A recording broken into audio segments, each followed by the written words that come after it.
3 दिन से किसान सड़कों पर हैं। सरकार से बातचीत भी जारी है, लेकिन किसान और सरकार दोनों किसी नतीजे पर पहुंचते नहीं दिख रहे हैं, जिस वजह से किसान आंदोलन लंबा खिंचता नजर आ रहा है। ये सब कुछ 2020-21 में हुए किसान आंदोलन की याद भी दिला रहा है। उस दौरान भी सरकार और किसानों के बीच सहमति नहीं बनी थी, जिस वजह से आंदोलन 1 साल तक चला था।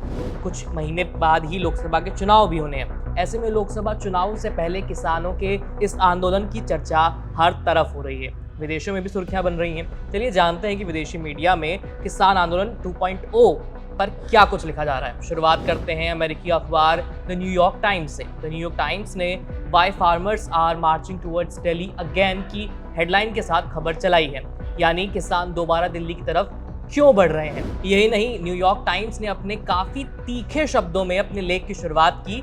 न्यूयॉर्क टाइम्स लिखता है, एक बार फिर से भारत की राजधानी दिल्ली की घेराबंदी की तैयारी हो रही है। इस घेराबंदी को कोई विदेशी सेना नहीं बल्कि भारत के किसान कर रहे हैं। ये किसान सरकारी नीतियों के विरोध करने के लिए दिल्ली की ओर बढ़ रहे हैं। न्यूयॉर्क टाइम्स आगे लगता है भारत में अर्थशास्त्री एमएसपी और खेती पर इसके प्रभाव से नफरत करते हैं। न्यूयॉर्क टाइम्स ने अपने आर्टिकल में सिख अलगाववादियों का जिक्र भी किया। इसके बारे में उन्होंने लिखा है, 2020-21 में आंदोलन में ऐसा लग रहा था कि किसानों की जीत हुई है। चूंकि आंदोलन के नेतृत्व में पंजाब के सिखों की संख्या काफी ज्यादा थी, इसलिए प्रस्तावित कानूनों को निरस्त करने के बाद भारत ने जल्दी ही सिख अलगाववादियों पर कार्रवाई शुरू कर दी। अलगाववादियों पर भारत ने गैर कानूनी रूप से एक्शन लिया। कनाडा और अमेरिका ने भारत पर इसके आरोप भी लगाए थे। लेख के अंत में अखबार ने लिखा कि आंदोलन के लिहाज से ये समय काफी अच्छा है, क्योंकि लोकसभा चुनाव आने वाले हैं। मोदी चुनाव में व्यस्त हैं और वो नहीं चाहेंगे कि वो दिल्ली में गरीब किसानों से लड़ते हुए नजर आए।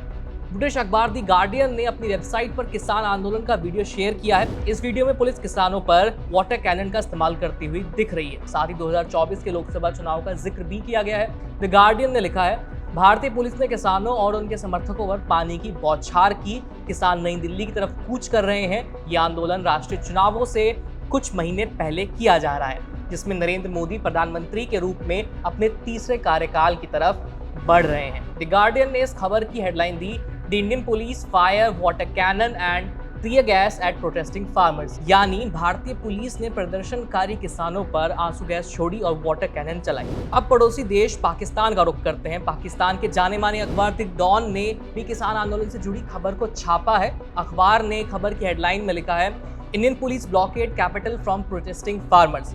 डॉन ने किसान और पुलिस दोनों का पक्ष अपनी खबर में छापा है और उस दावे का भी जिक्र किया है, जिसमें ये कहा गया था कि 2020-21 में किसान आंदोलन के दौरान 700 लोगों की मौत हो गई थी। डॉन ने यह भी लिखा, भारत में किसानों की बड़ी संख्या है, जिसकी वजह से राजनीति में भी उनका प्रभाव काफी ज्यादा रहता है। इसी के चलते चुनाव से पहले आंदोलन की शुरुआत हुई है।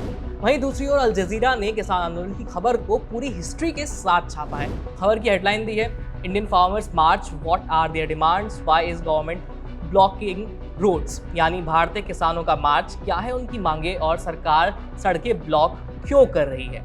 अल जजीरा ने भारत रत्न का भी जिक्र किया। इसमें उन्होंने लिखा, मोदी सरकार ने पिछले हफ्ते ही पूर्व प्रधानमंत्री और किसान नेता चौधरी चरण सिंह को देश के सर्वोच्च नागरिक सम्मान देने यानी भारत रत्न देने की घोषणा की है। इसके अलावा अल जजीरा किसान आंदोलन के मामले पर अपना पक्ष रखने से बचता हुआ नजर आया। चलते चलते एक नजर बीबीसी की खबर पर भी डाल लेते हैं। बीबीसी ने हेडलाइन दी है, Delhi farmers face tear gas trying to resume march to India capital, यानी भारत की राजधानी तक फिर से मार्च करने की कोशिश कर रहे किसानों को आंसू गैस का सामना करना पड़ा। बीबीसी ने राहुल गांधी और मल्लिकार्जुन खड़गे के जिक्र करते हुए लिखा, आंदोलनकारियों को पंजाब और हरियाणा हाई कोर्ट का समर्थन प्राप्त है। कांग्रेस पार्टी के नेता राहुल गांधी और मल्लिकार्जुन खड़गे ने कहा कि अगर उनकी पार्टी सत्ता में आई तो वो किसानों के लिए कानून बनाएंगे। ये तो ही विदेशी मीडिया में किसान आंदोलन पर छपी खबरों की बात। किसान आंदोलन से जुड़े तमाम अपडेट आप तक लाते रहेंगे। किसान आंदोलन पर विदेशी मीडिया में क्या कुछ छपा है, उस पर आपकी क्या राय है, वो हमें कमेंट करके जरूर बताइए। मेरा नाम है आयुष, देखते रहिए एबीपी लाइव।